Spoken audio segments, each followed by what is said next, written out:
Ang haba naman ng hair ni Andrea Brillantes.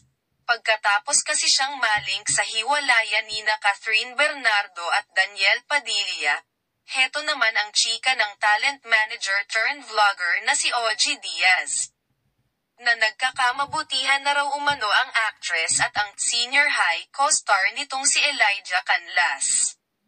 Kaya naman, ikan-o-connect daw ang bagay na ito sa pag-unfollow ni Miles Ocampo, ex ni Elijah Canlas, kay Andrea Brillantes. Gayunpaman, ayon kay Mama Ogs, wala pa raw namang kumpirmasyon ito at hindi pa nabeberipika.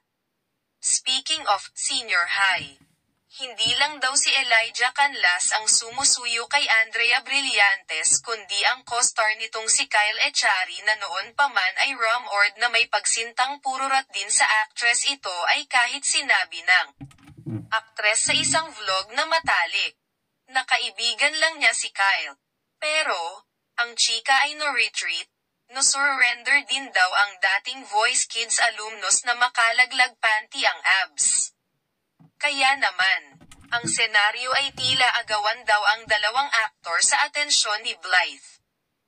Abangers naman ang mga Marisol kung aamin ba sina Andrea Brillantes at Elijah Canlas o kung sino ang magwawagi kina Elijah Canlas at Kyle Echari sa puso ni Blythe in the end. Pero may chika rin na nililink si Elijah Canlas kay Daniela Scanner na sister niya sa senior high. How true?